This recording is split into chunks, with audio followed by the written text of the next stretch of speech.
on Daf Yud and Aleph. But I did want to mention that I thought about that other Gemara that we struggled with, and I think that the understanding of the Gemara that spoke about the peiros, it spoke about the fruits. It was dealing with the mipri ma'asecha, fruits of your work. The land will be satisfied. It seems that the Gemara understands Rabbi Eliezer's view there, that it doesn't have to follow the same way Rabbi Yeshua understood it. Rabbi Yeshua understood it that it has to be something that the principle stays and only it gives off something. So the example that Rabbi Yeshua used, the case that he understood, referred to the heavenly water, that it caused some type of a moisture which does not minimize the original liquid, the original water of heaven. In other words, there's a moisture almost like in a refrigerator. When you stick something in a refrigerator, so the milk bottle has some wetness on it, but it's not wetness, it's not milk. It's some wetness from the refrigerator. Somehow the cold milk causes there to be some wetness, and that's the rain that we have. It's called the pasuk is calling it the fruits because it doesn't minimize the original water. It's just it gives off something, but it doesn't take away from the principle. So that's the way he understood it. But the Gemara seems to understand Rabbi Eliezer has no problem just translating it to mean actual creation of water, and not exactly the same way as the fruits, and it's as if it's something is giving off something else. Hashem create. This is the fruit of Hashem's work. Is the water on earth? He's referring to water on earth. That's the fruit of his work, and that's calling it fruit. It's not. He's not following that same line of thought. So that just touches. Yes. Condensation. That's the water that forms on the outside of the milk bottle in the refrigerator. Yeah. That's in Rabbi Yoshua. Now, jumping to Rabbi Eliezer, he doesn't seem to follow that same line of thought that peiros have to mean mipri ma'asecha has to be some type of condensation type of thing where the original is not minimized. He just says it could refer to the water on earth, and that's the fruit of Hashem's work. It's the fruit but that's of the physical. Hashem's. That's the physical occurrence. It's a when physical. When moisture condensates because the bottle is cold, and it turns into water. The condensation turns into water. So that's the way Rabbi Yoshua learned that it refers to the waters of heaven. That's correct. That's a fact. Thank you for David. Just wanted to tell me the right word, condensation. Thank you for sharing that, David. I always appreciate it if you help out my vocabulary a little and give me a better word. So thank you. But here we're talking. Here we tried to fit that pasuk with Rabbi Eliezer, who says it refers to the ocean, and it refers or the water down here on earth, which basically means the ocean. So he's calling that the fruit of Hashem's labor. Now, and he's referring to the creation of water. That's considered the fruit of Hashem's labor.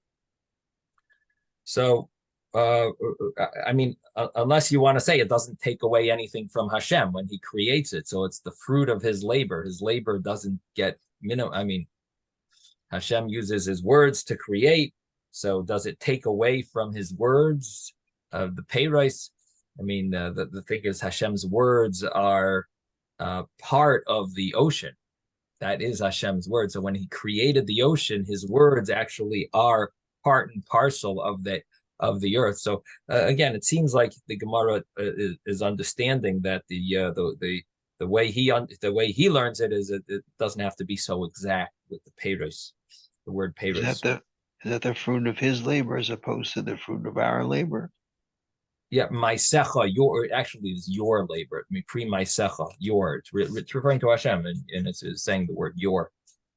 You know, David HaMelech is speaking to Hashem.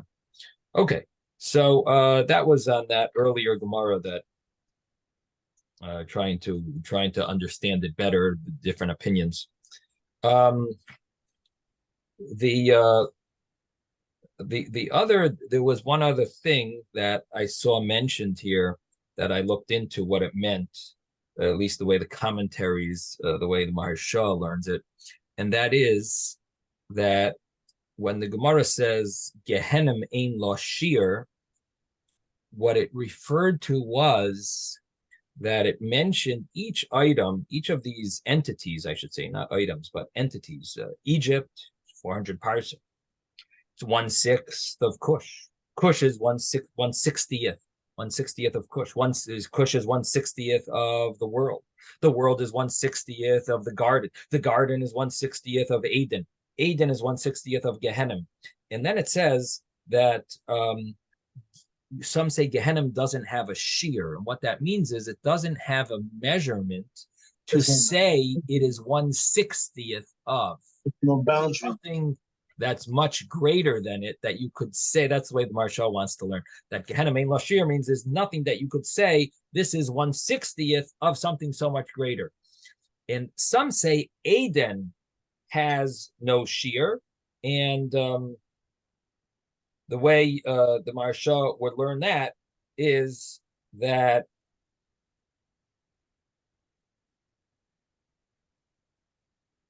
Gehenim is so great, it's much more than 60 of Eden. So you can't say that Eden is 1/60th of something else, because Gehenim is so much bigger that you can't say, you can't give a shear to Gan Eden, which basically is emphasizing the size of Gehenim is so much greater. That's the way he learns. You can't say this is 1/60th of Gehenim, because Gehenim is much greater. So it's saying Eden doesn't have a shear, which basically means Eden is very big, because there's nothing you could say it's 1/60th of, and even Gehenim is so much greater than it that you can't say it's 1/60th of it. So it's basically emphasizing the magnitude, the size of Gehenim. Which the question to us is really, what is that? How does that help us? What does that change in our life? If Gehenim is big, does that mean that they're expecting a lot of people there? Maybe it's emphasizing we shouldn't be worried about the retribution. God will find, there'll be enough space for all the evil people. I'm not sure what the emphasis of the Gemara is, but that's what the way Maharsha learns it, that either Gehenim ein lo shir, that it doesn't have, there's nothing bigger than Gehenim, or Gehenim is even so much bigger than Gan Eden. But either way, it's emphasizing the vastness of these places. Okay, then we went to the Mishnah, and the Mishnah we spoke about, which is actually very practical now, because we are about to start asking Hashem for rain. Anyone know what day we're going to ask Hashem for rain? Tuesday night. Thursday night. Wow, that's Tuesday night. Tuesday night. He's a gabbai, I can tell you that. He has it on his fingertips. Ezra's the gabbai of Young Israel. Now, why is it Tuesday night? Tuesday is December 5th, and December 5th, the night before December 6th, Ma'ariv, the night before December 6th. Why? Why aren't we doing it the night before December 5th? Why is it not Monday night? Why is it Tuesday night? Anyone know? Yeah. The birth. What? Because it's a solar leap year, which means in February, we're going to have 29 days. Because in February, we're going to have 29 days, that means that we're really a day off this year. And in February, they're going to fix that day off. And we're gonna then add a day to the calendar to make up for the day the day that we're ahead. We're ahead a day, and so there's a solar leap year every 4 years, and because we're a day off, so the because of that, we add that day over here when we're going to mention the rain, and in order to do it the proper day, so we fix it now. The actual calendar fixes it in February, but we're fixing it now when we need to ask for rain. We fix it right now, and instead of Monday night, which would be on a regular year like last year, would have been Monday night, would have been December 4th, the night that falls on December 4th, which is the night before December 5th. It would have been Monday night last year, but this year it's going to be December 5th, the night before December 6th, because it is a leap year in February is going to be a leap year, which basically we need to make up for that date. Well, we're going to talk a little more about the calendar when we do the Gemara. But in the meantime, my point is that it's a very practical halacha that in Eretz Yisrael, they started asking for rain on the 7th day of Cheshvan, and that is Rabbi Gamliel's opinion. The first opinion in the Mishnah was the 3rd day of Cheshvan, but we follow in Eretz Yisrael, we follow Rabbi Gamliel, which is the 7th of Cheshvan. We discussed at length a little about what is the source of his opinion, because we said it could be one of 3 options. One is that he holds that's the best day for rain. Another is no, he holds really a better day for rain would have been the 3rd day of Cheshvan, but because people are traveling, and the way we explained about Nahar Pras, the Euphrates River, therefore he has to push off because of the people traveling. In order for them to be able to travel and get over that river, they don't want to get rain before they pass over. They should get over that river beforehand, or it shouldn't rain before the 7th. So we don't ask for rain until the 7th, which is 15 days after they leave Israel, after they leave Yerushalayim to travel home from the pilgrimage. And so that was a second way of understanding Rabbi Gamliel. And the third way was that Rabbi Gamliel really holds the best time for rain is really after the 7th of Cheshvan, really the 17th. But he says you're supposed to start asking for rain a little in advance before we actually expect it, before it's really good. So these are the 3 ways of understanding Rabbi Gamliel. And then the Gemara said that the halacha follows Rabban Gamliel. The halacha follows Rabbi Gamliel. That was the first line of the Gemara. And now we're going to open up the. Let me tell you what page on the Art Scroll. Let me open up the Art Scroll here. We are on 10A3 in the Art Scroll. So Amar Rabbi Elazar halacha karabban Gamliel. The halacha follows Rabban Gamliel that the 7th day of Cheshvan is the day you start asking for rain. And we've also discussed a little about the fact that it does seem complicated, Rabban Gamliel's opinion. He's talking about his reason has to do with pilgrimage. And the problem is, how does that apply nowadays when there is no Beis Hamikdash? It seems only relevant in the time that there is a Beis Hamikdash. So in today's day, one may say that doesn't apply. And in Eretz Yisrael, maybe there should be a different date for starting to ask for rain, because we're not worried about people returning from being in Israel till they get to the Euphrates. We're not worried about that.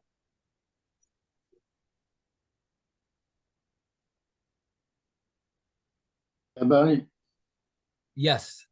I think a lot of the things are not just the Beit HaMikdash.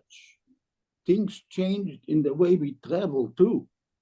We are not exposed to the rain when you travel. If you're in the car or a train or a plane, you're not exposed to the rain. So the issues keep changing, but I like the back and forth between the rabbis is interesting to me, and I think that applies.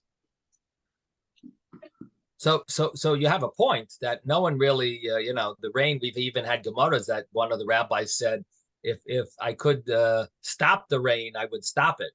It does create problems. And in fact, even in today's day and age, we have a lot of problems from mold because of rain. Causes major problems, flooding, and other dangerous issues. But the thing is that if you want to follow that logic, then you will never, you never ask for rain. So No, you can is, ask for the rain anytime because it's not going to get you wet traveling. It's not going to get you wet? Yeah, because you're not traveling with a horse and wagon, Well, believe it or not, a lot of people don't like the rain when they travel. I don't drive when it rains, people say, people I know one person that they drive much slower. It does affect people even today. People drive a lot slower when it rains. Right. There's a lot of accidents chas v'shalom when it rains. There's all different things when it rains. But anyway, bottom line is that the Gemara seems to follow this logic. I shouldn't say the Gemara follows this logic. I should say the halacha. The halacha seems to follow this logic. The Rambam brings this as halacha, that in Eretz Yisrael they start on the 7th day of Cheshvan, and in Shulchan Aruch it brings that they start on the 7th day of Cheshvan. So for some reason it doesn't seem to follow only because it doesn't seem to be based only on the fact that people traveled to the Beis Hamikdash in the time of the from the Beis Hamikdash. It doesn't seem to be the only that doesn't seem to be the only reason. Although the Ran does explain it that way. He says even today, people still go to be Oila Regel to the Beis Hamikdash, even if there's no Beis Hamikdash. They go to Yerushalayim, and because of that, we still keep the same date. We still keep the 7th of Cheshvan. So the Ran actually holds that way. That's the reason that it's based on the fact that people still travel to the Beis Hamikdash. There is other ways of understanding it. There's another way of understanding that the fact that his reason of the people traveling was only to reinforce that is an apropos time to ask for rain. And really, the fact is that the 7th of Cheshvan is an apropos time to ask.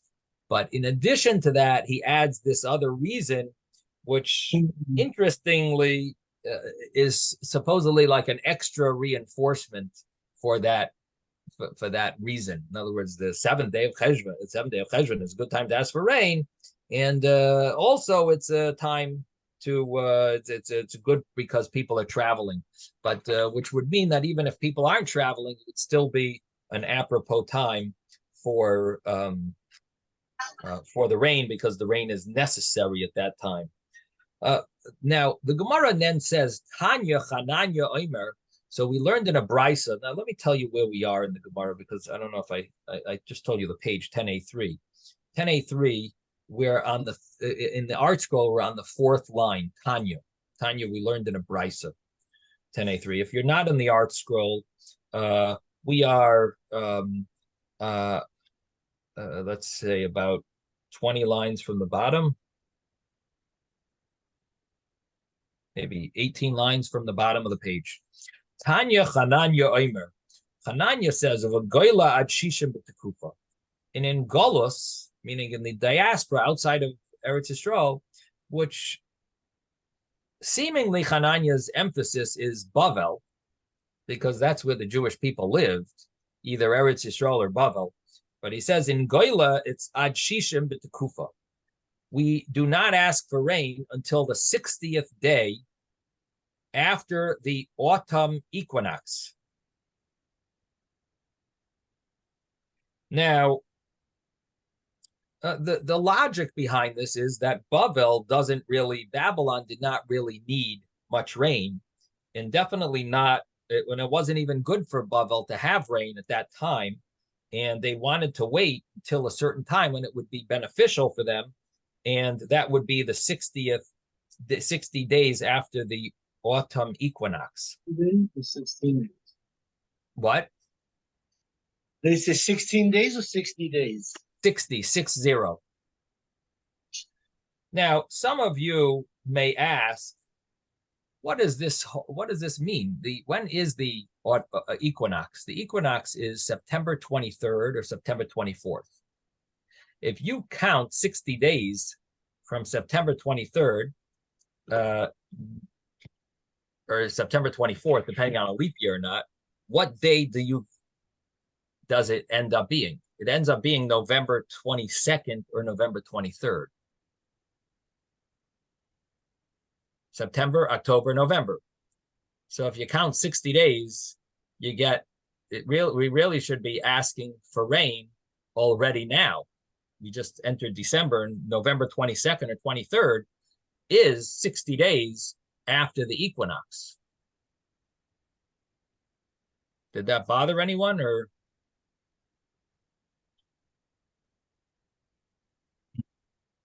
Yes, Mordechai. But I think it has something to do with when the Gregorian calendar they had to Yes. like advance it a number of days because it was out of sync. So this is an interesting thing, and it was a complicated. I believe it was a complicated discussion probably in that time, but in the year 1582, they realized that there's a big problem, because how long is a solar year? So we always say 365 days, but we know that's wrong because some years are 366 days. So generally we say it's 365 and a quarter days, right? 365 and a quarter days is a year. And that's what they followed. That's the way they, when Julius Caesar made the calendar in the year 46 before the Common Era. So he created the calendar 365 and a quarter days. The problem was that it's not really 365 and a quarter days. Quarter days would mean 6 hours. It's really 5 hours, 48 minutes. It's 11 minutes off, a little over 11 minutes off or something. So approximately 11 minutes off. So when they realized that problem in 1582, they said, we're almost 1,600 years into this, and we just realized our big mistake. So we got to make up for this mistake. So what they did in 1582 was that in October 4th, they told everyone, you go to sleep, and tomorrow when you wake up, it's going to be October 15th. And that's what they did. So they made up for those days from the last 1,600 years, that mistake that they made, these 11 minutes that added up to these 10 days. So they fixed the calendar. They're still a little off. There's still some 20 something seconds off, which only will affect every 3,300 years. It'll have an impact maybe. But it is a little off still. But anyway, they're 11. They made up with this for by changing the calendar from October 4th. The next day they didn't make October 5th. They made it October 15th. And by doing that, they fixed this 11-minute discrepancy. Now the thing is, they also included another thing, and that is that every 100 years, I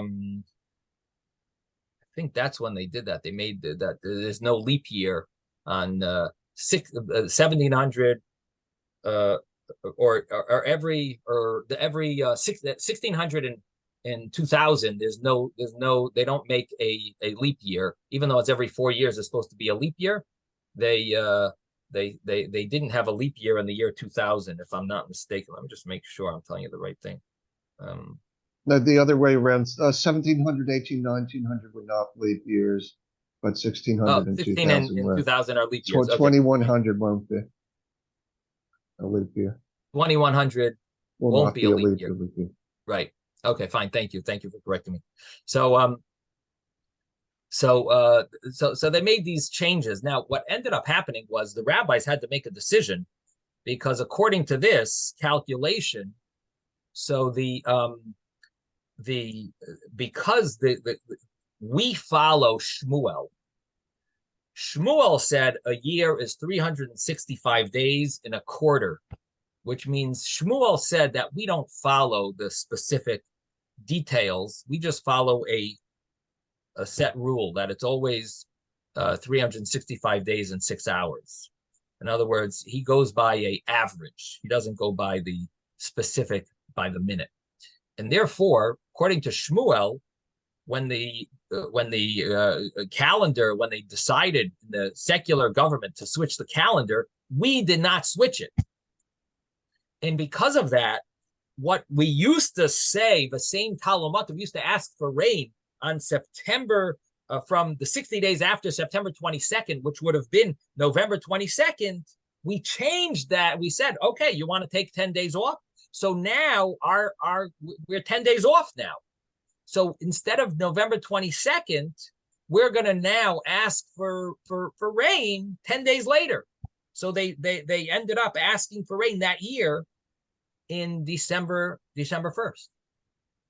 So instead of November 22nd, it was December 1st. And in the year, or at least December 1st, December 1st. Now in the year 1700, they then had to switch. They had to again make a switch, because the year 1700, as Mordechai just told us, they made a leap year, and that also messed us up. So because of that, we got a day off again. So we ended up in the 1700s. We asked for rain on December 2nd. 1800, we changed it to December 3rd. In 1900, we changed it to December 4th. Now, the thing is that December in the year 2000, we did not change anything. We still asked for rain on December 4th, the night after December 4th, meaning the night in between December 4th and December 5th. We still asked for rain, even though the year 2000 came, because in the year 2000, it was not a leap year, as Mordechai just corrected me. So the year 2000 was not a leap year. So the year 2000, we didn't actually change the date. But in the year 2100, we are going to change the date. Hopefully, Mashiach will come by then, and we won't have to. And I don't know if that will affect our asking Hashem for rain. We'll be in Eretz Yisrael, so I guess we won't have to worry. We'll ask Hashem on the 7th of Cheshvan. But in the year 2100, officially, the rule would be that we would have to ask Hashem for rain on the next day, would be between December 5th and December 6th, the night after December 5th, on a regular year. And again, on a leap year, we have to push it off a day, because on a leap year, the means that the calendar is a day off, and we have to correct it in order to be in sync with the right day. So that's in other words, the day off, the leap year has to do with the quarter, with the quarter day that's made up every 4 years. That's the leap year, and that we follow. But the other calculation we don't follow. Yes, David. While we were talking, I was looking up the 17th of Cheshvan, like through Google and and put in the word Talmud. And it takes us to Gomorrah and the Dorim. And there it says, it's talking about a person who takes a vow until the rain. So it says, according to the statements of Rab Zera from the following brisa, when is the time of rainfall? The early rain occurs on the 3rd of Cheshvan, the intermediate is on the 7th, and the late rain falls on the 23rd.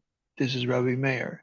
Rabbi Yehuda says it's the 7th of Cheshvan, the 17th of Cheshvan, and the 23rd of Cheshvan.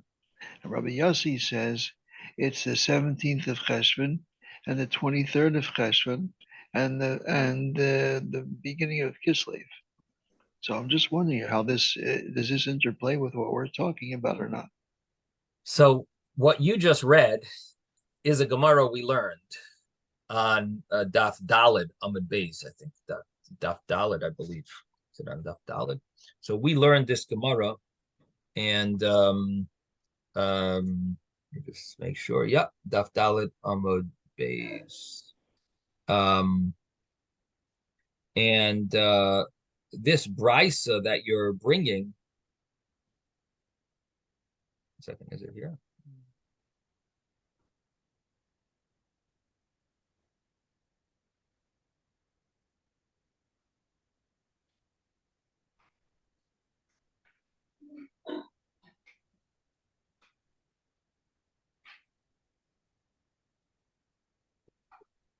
Is he Where did frozen? we learn this? We learned this before. We had the No, three-way machlokes. So was it on the above?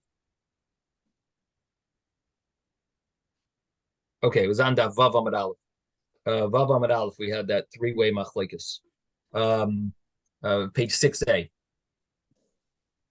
So it's very connected to here, what you read. It's very connected.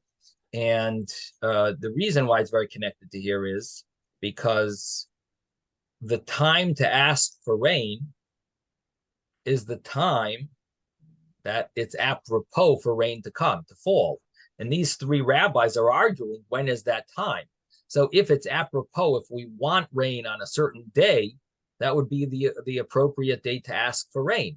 So like, for example, the first opinion in our Mishnah on page 10a would follow that opinion that says the 3rd of Cheshvan. Our opinion in our Mishnah doesn't have a name. Our Mishnah says on the 3rd of Cheshvan, we ask for rain, right? Yeah. So who do you think that follows? You just read three opinions. Which opinion does that make sense that it follows that the 3rd of Cheshvan, you should ask for rain? Which opinion that you read, David? I think it says this is a statement of Rabbi Meir. Rabbi Meir. Rabbi Meir says that the first rain would be great, should come on the 3rd of Cheshvan. So that would make a lot of sense to start asking for rain on the 3rd of Cheshvan. So that would be this opinion of Rabbi Meir. Rabbi Gamliel says on the 7th of Cheshvan. He says there's early rain, intermediate, and late rain. So he says the early rain is the 3rd of Cheshvan. I understand. Okay. Which one do you think we should ask for rain for, the early rain, the medium rain, or the last rain? Which one? It would make sense if we're supposed to have the early rain, then we should ask for the early rain, right? That would make sense. So therefore, the time to ask for rain would be the 3rd of Cheshvan. That would be the Reb Meir. Then you have the other opinion that said the 7th of Cheshvan would be a time for the early rain. That would make sense, and that would seemingly be the opinion of Rabbi Gamliel, except that we discussed that Rabbi Gamliel is not so simple, because Rabbi Gamliel has another reason. So because he puts in another reason here, he messes us up with the assumption that it's Rabbi Yehuda, right? Is that the opinion of Rabbi Yehuda in that you read? That the 7th of Cheshvan would be the first rain? So that would seemingly fit with Rabbi Gamliel in our Mishnah, except for the fact that Rabbi Gamliel does not say because it's apropos for rain. He says it's because people are traveling. See, here they're giving 3 dates for each rabbi. They're saying that Rabbi Meir is saying the 3rd, the 7th. There is 3 rains. Okay. There are 3 rains, but what's applicable to asking for rain, when do you start asking, would logically be on the first rain that's necessary. The second rain is what's applicable for Nidarim, right? Which is also what we mentioned, that the second rain, and that's what it talks about there, is that the second rain is apropos for if you make a vow until the rain, which rain do you refer to? The first, the second, or the third? So to ask for rain would make sense the first rain. To make a vow until the rain would make sense the second rain. And to start fasting if there's no rain, that would make sense on the third rain. And so there's a reason for each of those dates. Each of them have a halachic application and have something in that are applicable because of it. So yeah, so it is very connected. All right. So bottom line is, so we now have Hananya says, Begoila, you wait until 60 days after the Tekufa, after the equinox, and that turns out to be, at least in today, the 60 days after the Tekufa, which we have, we don't exactly follow what the secular world calls the Tekufa. We follow what we used to call the Tekufa, which is in following the view that the year is 365 days and a quarter day, and following that view, the Tekufa is a little off. It's somewhere around.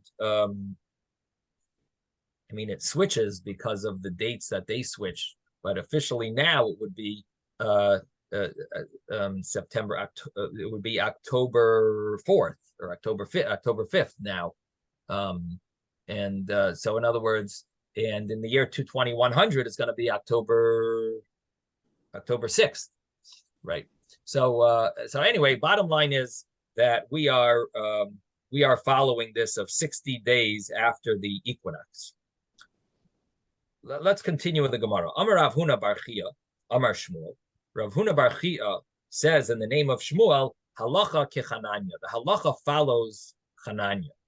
So we have two dates now for asking for rain. We have the time where Rabban in Israel, Rabban Gamliel's opinion, the 7th of Cheshvan, and we have Hananya's opinion that it goes by the 60 days after the equinox.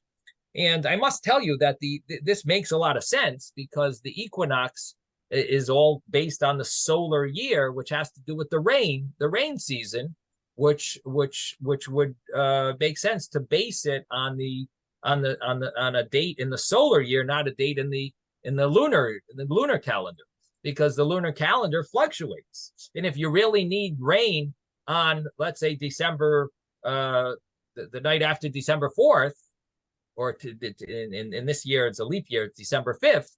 If you need rain on a night after December 5th, if you follow the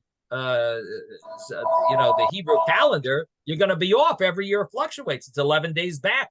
1 year to the next year it's only 354 days. So you'll be off. So it does make sense that logically we should be asking for rain based on the calendar, which is based on the solar calendar, which is what someone asked a few days ago. And so in other words, logically it makes sense in at least what we do. In Eretz Yisrael, it seems surprising that everything follows the calendar of the lunar calendar. If seemingly, the season should be based on the solar calendar, seemingly. Now, the Gemara now says, the Gemara asks a question. Eini, is this so that outside of Israel or in Babylon, they would ask for rain on the 60 days after the equinox, which ends up being normally December 4th, or some years December 5th, if it's a leap year. So, Shmuel, but they asked Shmuel, Me'emas mad karinon v'sein talumater. From when do you start asking, from when do you start mentioning v'sein talumater? Now, he should have used the word asking, because mentioning is generally the term used for Mashiv Haruach, we mention, and the same Talmudir is normally the term is asking, but here he just loosely used that term, mentioning. When do you mention or remember the same Talmudir? So he says, from when? When you bring, when they bring the wood, levei tavas rishba, to the storage of tavas, the hunter of birds.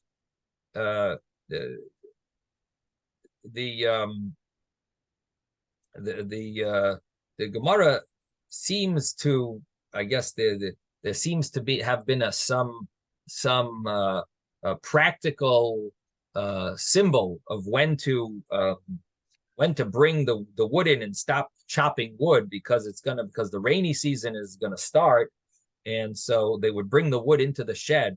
So from when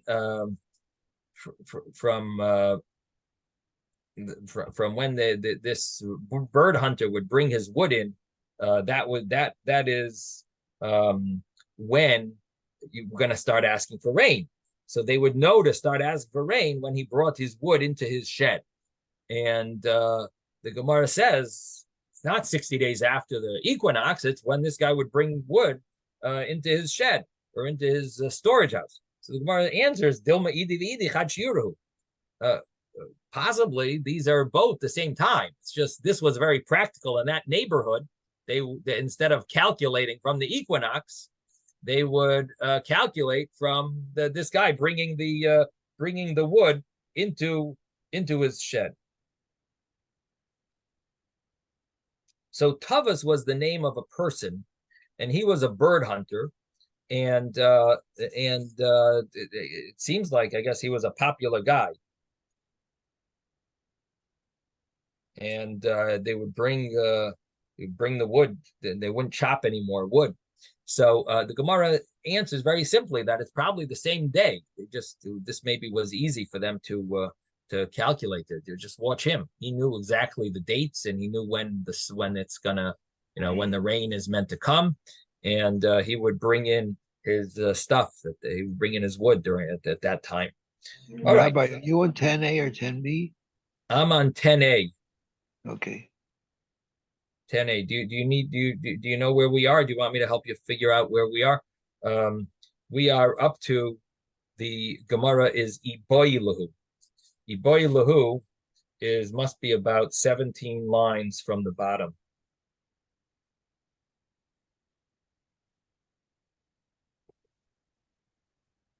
Maybe less, maybe 15 lines from the bottom. I see Gemara Man Yechidim.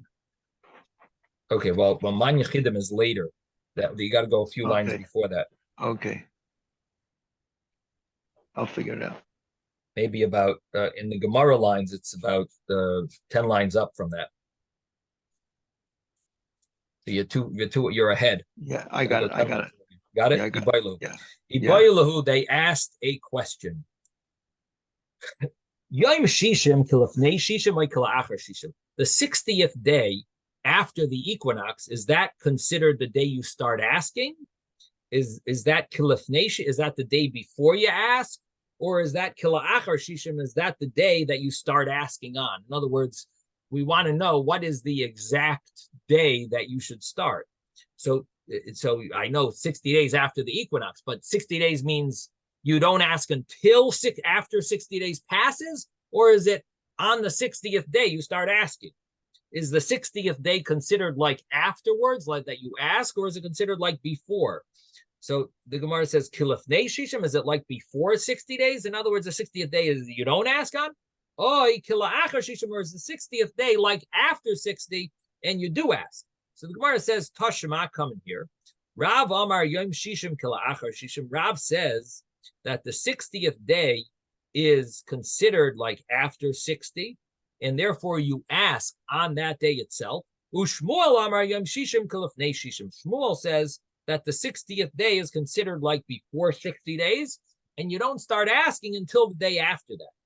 Amar Rav Nachman Bar Yitzchok. Rav Nachman Bar Yitzchok says, V'simnech, in the simon, mnemonic, a code of how to remember who says what. So it says, Eloi ba'u maya. The higher ones asked, they ba'u maya, they need rain. Tashtoi, the lower ones, lo ba'i maya, they do not need rain. What does that mean? So what it means is Rav and Shmuel are very popular rabbis in the Talmud. The thing is that both of them lived in Babylon, but Rav spent a lot of time in Eretz Yisrael. Shmuel also went to Eretz Yisrael, but he didn't spend as much time. Rav was a big student of Rebbe, major student of Rebbe who lived in Eretz Yisrael. And Rav was considered more Eretz Yisrael. Shmuel was considered from Bavel, even though Shmuel also did travel to Eretz Yisrael and he was there for a short time. And he was like a doctor, even healed Rebbe when Rebbe had an illness. But nevertheless, Shmuel is much more of Babylon, Bavel. And therefore, Shmuel is considered the lower ones. Rav is considered the higher ones. So the higher need rain, the lower doesn't need rain. Now, so which opinion says that the day of the 60th day after the equinox, you should ask for rain? Which rabbi would have been the one to say that?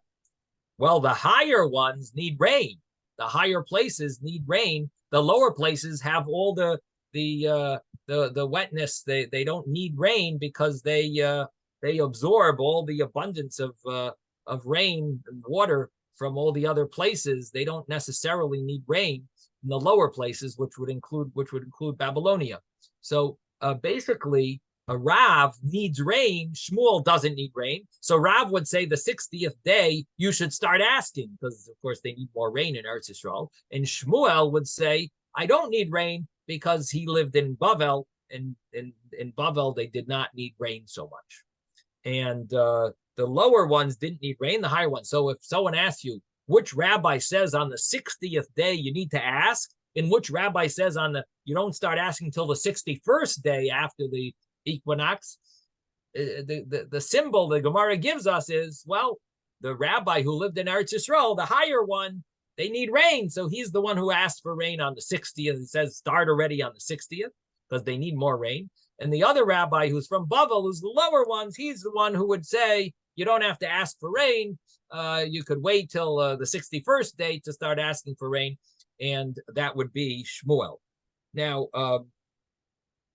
we follow Rav because the halacha always follows Rav in legal matters, in legal matters that have to do with prohibitions and the laws and the prohibitions.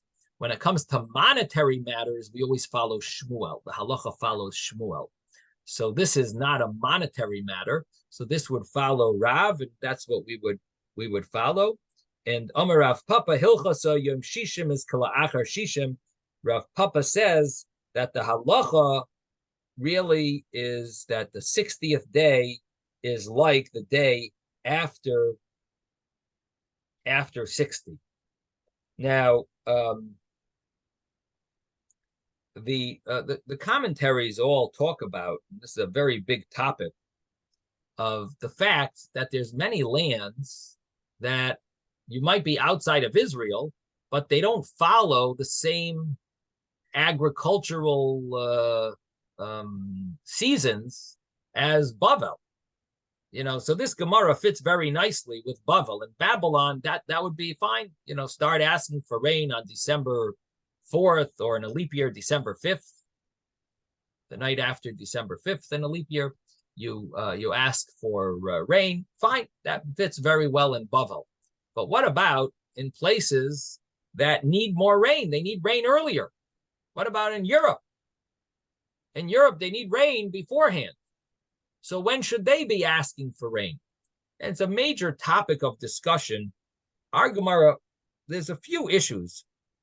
One issue with our Gemara is that the earlier Gemara that we learned on Daf Daled, that Gemara seemed to have made differentiations between the time of the Beis Hamikdash and when there's no Beis Hamikdash. And so that Gemara seems to be a source that there should be a difference. If you go back to page 4b, the Gemara there seemed to want to differentiate between the Kan Bizman Shebeis Hamikdash Kayom. Here is when there is a Beis Hamikdash, and here is when there is no Beis Hamikdash. It seemed that would make a difference. The other thing that we see in that Gemara was if there's fruits in the bidabra, in the fields, or if there's no fruits in the fields. In other words, if you have your grain in the fields or you don't, like that seemed to have been a major issue. Like it said, there's a difference. In Bavel, there's grain and fruits in the fields, all of Tishrei. So you don't want to start You don't want to start the rain. too early. And you not only that, you don't even want to mention rain too early. The way the Gemara, at least the Gemara on that page was saying that, was following the view that the mentioning and the asking was at the same time. And the Gemara said that in Eretz Yisrael you could start mentioning rain even from right at the end of Sukkot. And according to one opinion, according to the opinion there, which was Rabbi Yochanan, he says you even start asking for rain the same time. And so the Gemara differentiated between the 7th of Cheshvan and the day after the last day of Sukkot. And the Gemara seemed to follow, make these distinctions. And our Gemara here just makes seemingly a blanket rule that that there's Eretz Yisrael and there's in Golus. So the Gemara understands, at least the halacha, the way the halachic codifiers seem to understand is that the Gemara does not follow, the halacha doesn't follow that Gemara on page 4. The halacha only, this Gemara seems to retract from those differences. And this Gemara seems to be the final say on the matter because it tells us Hananiah's psak din about in Begoila, Rabbi Elazar's gives the psak din about Rabban Gamliel, and somehow it's understood that this Gemara is retracting from those differences. And basically, and we have Shmuel. They asked Shmuel, when do you start? And Shmuel said when this Tavus would bring in the wood into his shed. So it seems to be a retraction from those views. The only question is, even so, it's not clear if this should apply to the entire world, or does it maybe only apply to Bavel? Now, the Rosh, who is one of the codifiers of Jewish law, the Rosh is in the back of the Gemara, and he claimed that in a city called Provencia, they actually would follow a different time when it was better for them to ask for rain. That's when they would ask for rain. And the Rambam in his Perush HaMishnayos, he also seems to follow such an idea about asking for rain when you need it. Like it's, in other words, the asking for rain seems to follow your country when your country needs rain. Yes. Isn't that problematic? I mean, our concern is Eretz Yisrael, because we've always said that Eretz Yisrael provides for all the other lands. So how can these people say, well, we ask for rain for our, where we are? Yeah, where you are doesn't matter. Eretz Yisrael matters. That's what satisfies. I mean, if you don't believe that, then you can ask whenever the heck you want based upon where you are. Right. But you're basically told, if Eretz Yisrael matters to everyone because it provides for everyone else, then you should go by what Eretz Yisrael needs, not what you need. So the thing is that when it comes to mentioning rain, it seems that mentioning rain is thanking Hashem for the rain that we have in mind Israel. But when it comes to asking, this is asking for your needs. Now, when it comes to asking for your needs, seemingly it is what you really need. Do you need this or not? Barech Aleinu, bless us. It doesn't specifically say the land of Israel. saying bracha pnei ha'adama, on the face of the earth. Sabeinu mitovecha. Sabeinu mitova. So basically, we are asking Hashem for Baruch Aleinu Hashem Elokeinu Hashem Zayis Kol Minei Sfos Al Teva V'Sein Bracha Al Pnei Ha'adama Sabeinu mitovecha Baruch Shanasenu Sabeinu mitovecha. Satisfy us from your good.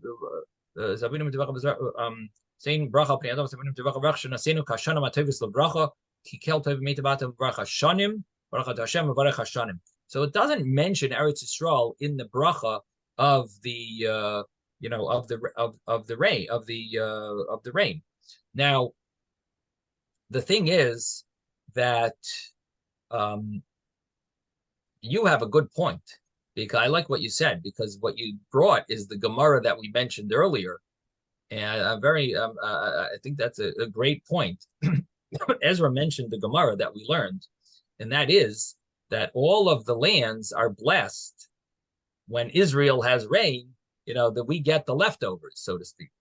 That was there was a lot of Gemaras about the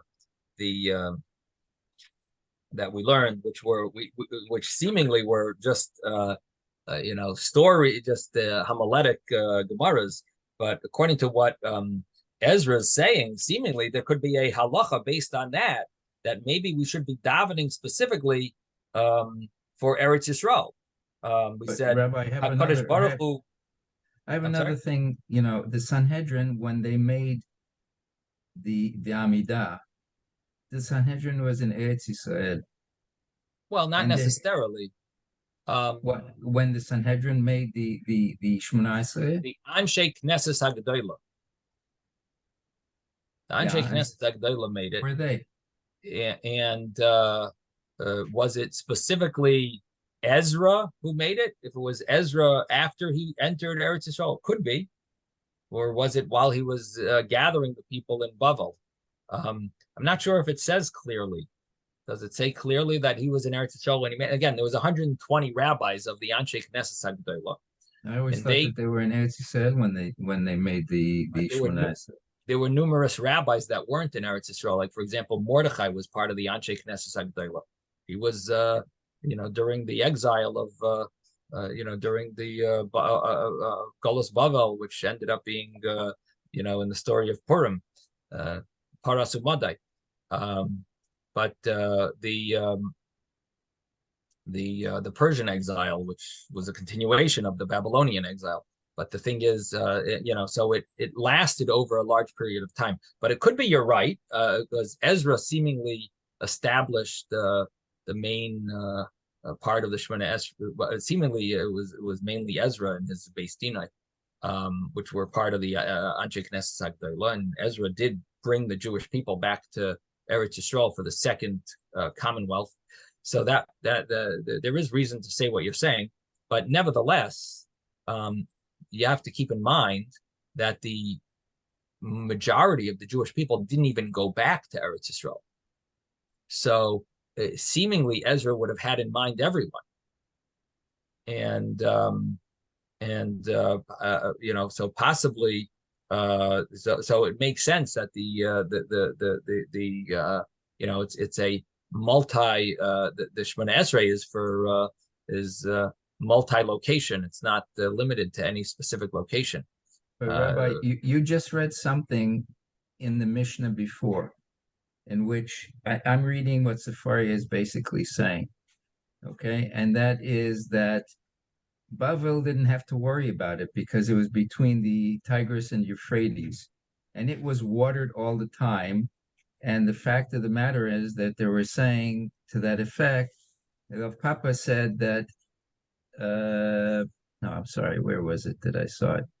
It says, Papa said you get it later.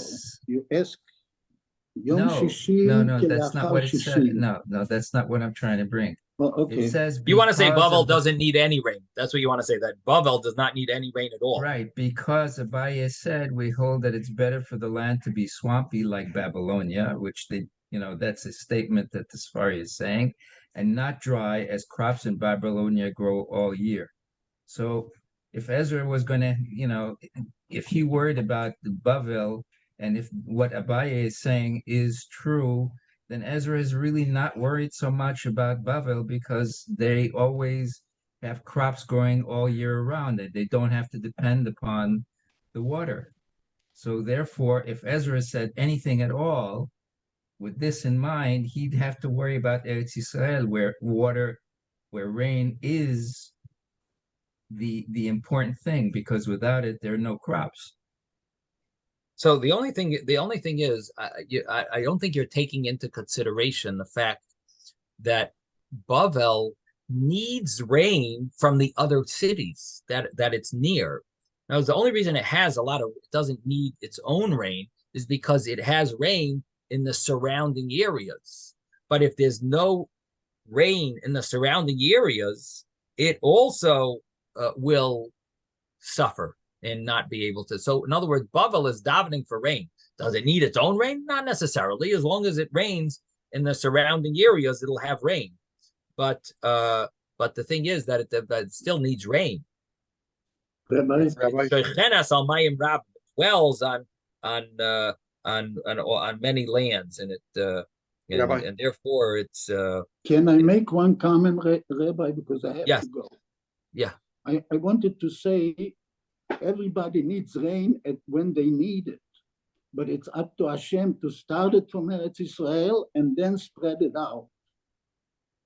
So, Right. But we still have to ask for rain, and then there is a period that you can wait before you start fasting. So Hashem has the time, can put in the time the way everybody needs it. Yeah, the only thing is, it But I'm does say sorry, that. I have to leave. So Okay. thank you. Rabbi? Yes, Moshe. Rabbi, this is why I made this point a few days ago about the Sudan and Egypt. The mountains, the water comes down from the mountains, like you said, from an original source. It goes, and then it goes up the Nile. There's the Blue Nile and the White Nile, and it goes into Egypt, and it allows water to reach the emblements so that they can grow. So what you're saying is true. The surrounding areas they're the source of the water that goes into the Euphrates. Without that, you wouldn't have water going to the emblements. Thank you. Yeah, so that's what it seems like. Now, I know when we learned it, I think we did try to translate that Eretz Yisrael somehow it's the water from the rain from Eretz Yisrael that's going to Bavel. But I don't know if we needed to say that.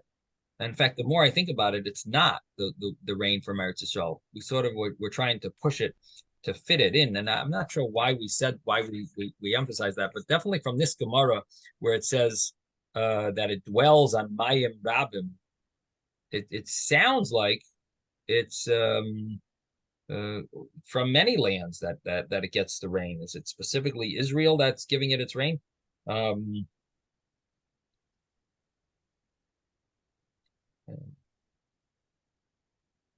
It seems like it's from all the lands that are around it.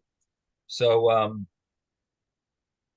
gonna have to look over the Gemara again to see if there's any source for So that. it said, Rabbi, I'm reading here again. It's on 10a. It says, Yeah. Eretz Yisrael drinks first, and the rest of the entire world afterwards. Okay. But what does that mean? Does it mean literally that the water that pours onto Eretz Yisrael and that doesn't get absorbed, it then falls into other lands? Or it just means in the heavens, the rain, the leftover water that didn't fall in Eretz Yisrael, everyone else gets from whatever is left in the clouds. Seemingly, it means what's left in the clouds, not the water that falls in Eretz Yisrael. It somehow drips into all the other lands, even though we do say that Eretz Yisrael is higher than all. It was created first, and it's maybe higher than all the other lands. Even before there, it says Eretz Yisrael was watered by the Holy One, blessed be He, himself, and the rest of the entire world is watered through an intermediary. Okay, so that's another point. But that doesn't contradict what you're saying. that Eretz Yisrael is it is getting the rain first, but that doesn't mean that everyone's getting leftovers. It doesn't mean that everyone is just doesn't mean that just Eretz Yisrael needs the rain and the